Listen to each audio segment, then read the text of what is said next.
अस्सलाम वालेकुम dear students. आज के लेसन में हम टेक्स्ट फॉर्मेटिंग के ऊपर काम करेंगे। देखेंगे कि आप अपने डेटाबेस का टेक्स्ट कलर, अपने टेक्स्ट को बोल्ड कैसे कर सकते हैं, साइज कैसे चेंज कर सकते हैं, और इसके अलावा टेबल का जो है तो कलर हाईलाइट कैसे कर सकते हैं टेबल को। इसके लिए मैं डेटाबेस को ओपन करता हूँ और यहाँ पे अगर आप यही चीज़ आप यहाँ पे व्यू में जाएं और व्यू में आपके पास दो ऑप्शन होते हैं। आप डिज़ाइन व्यू पे क्लिक करें और डिज़ाइन व्यू में अगर आप यहाँ से किसी भी किस्म की होम में जाके आप यहाँ से फॉर्मेटिंग करना चाह रहे हैं चेंज, या फिर ईमेल की फॉर्मेटिंग चेंज करना चाह रहे हैं, तो देखिए यहाँ पे टेक्स्ट फॉर्मेटिंग का ऑप्शन यहाँ पे नहीं दे रहा। तो टेक्स्ट फॉर्मेटिंग का ऑप्शन आपको, आप टेबल पे काम करेंगे तो टेबल पे देगा, फॉर्म पे काम करेंगे, रिपोर्ट पे काम करेंगे तो वहाँ पे आपको ये देगा। फर्स्ट टेबल में क्लिक करता हूँ और मैं यहाँ से फॉर एग्जाम्पल इस टेक्स्ट को सिलेक्ट किया। सिलेक्ट करने में इस टेक्स्ट को बोल्ड करना चाह रहा हूँ, देखिए टेक्स्ट फॉर्मेटिंग का ऑप्शन यहाँ पे आ गया। मैं इसको बोल्ड करना चाह रहा हूँ, मैं क्लिक करूंगा बोल्ड हो जाएगा। इटैलिक पे क्लिक करूंगा थोड़ा तिरछा हो जाएगा। अंडरलाइन पे क्लिक करूंगा तो इसके नीचे लाइन आ जाएगी। अंडरलाइन पे दोबारा क्लिक करेंगे तो आपका ये अंडरलाइन खत्म हो जाएगा। इटैलिक पे क्लिक करें नॉर्मल हो जाएगा, और बोल्ड पे क्लिक करें तो नॉर्मल हो जाएगा। इसी तरह आप यहाँ से इसका स्टाइल चेंज करना चाह रहे हैं तो आप यहाँ पे देखें, एरियल पे क्लिक करें तो एरियल इसका स्टाइल आ गया, टेक्स्ट स्टाइल। आप यहाँ से कोई भी स्टाइल देना चाहे तो आप यहाँ से दे सकते हैं। मैं इसको नॉर्मल जो स्टाइल है वो मैं यहाँ से कैलिब्रेट स्टाइल दे देता हूँ। साइज बढ़ाना चाह रहे हैं आप यहाँ से साइज बढ़ा सकते हैं। साइज कम करना चाह रहे हैं यहाँ से आप नॉर्मल साइज का कम कर सकते हैं। आप इसे 12 देना चाह रहे हैं 12 दे सकते हैं। इसके अलावा जितना भी साइज आपकी मर्जी आप यहाँ से ऐड कर सकते हैं।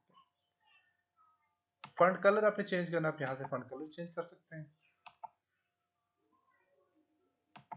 फॉन्ट का कलर चेंज हो गया है। नहीं करना चाह रहे तो आप यहाँ पे ऑटोमेटिक पे क्लिक करें तो आपका फॉन्ट कलर वापस आ जाएगा, इसी कलर में आ जाएगा। बॉर्डर को हाईलाइट करना चाह रहे तो आप यहाँ से हाईलाइट कर सकते हैं। देखिए कंप्लीट हाईलाइट हो गया है। नहीं करना चाह रहे तो आप ऑटोमेटिक पे क्लिक करें, वापस अपनी नॉर्मल पोजीशन में आ जाएगा। आप टेक्स्ट को अलाइनमेंट चेंज करना चाह रहे हैं तो आप चेंज कर सकते हैं। जैसे कि सेंटर पे क्लिक करें तो देखिए यहाँ पे सेंटर में आ गया, और यहाँ पे इसको अगर आप लेफ्ट अलाइन करना चाहते हैं तो आप यहाँ पे देखिए लेफ्ट हो जाएगा। इसी तरह आपके पास यहाँ पे कुछ ऑप्शन है जो कि ग्रिड लाइन से रिलेटेड है, और ये ग्रिड लाइन आपके पास टेबल में काम, आपके पास सॉरी फॉर्म में काम करते हैं। यहाँ पे आपको नजर नहीं आएगी, ये फॉर्म में आप ज्यादा काम करते हैं। इस तरह आप यहाँ पे देखें तो आपके पास यहाँ पे ऑप्शन है, इस पर आप क्लिक करेंगे। ये जो आपके पास ऑप्शन है ये आपके पास है अल्टरनेट रो। आप यहाँ पे इस पर क्लिक करेंगे, अल्टरनेट रो मीन कलर चेंज हो जाएगा रो का। इसको छोड़ के नीचे वाली एक रो का कलर चेंज होगा, एक का वैसे रहेगा, एक का चेंज हो जाएगा। तो यहाँ से मैं इस पर क्लिक करता हूँ, इस रो पे क्लिक करता हूँ तो देखिए यहाँ पे इसका कलर चेंज हो चुके, इसका कलर चेंज हुआ, फिर यहाँ से इसका कलर चेंज हो गया। तो आप यहाँ से अपनी रो का कलर चेंज कर सकते हैं। नहीं करना तो आप यहाँ से दोबारा से क्लिक करें,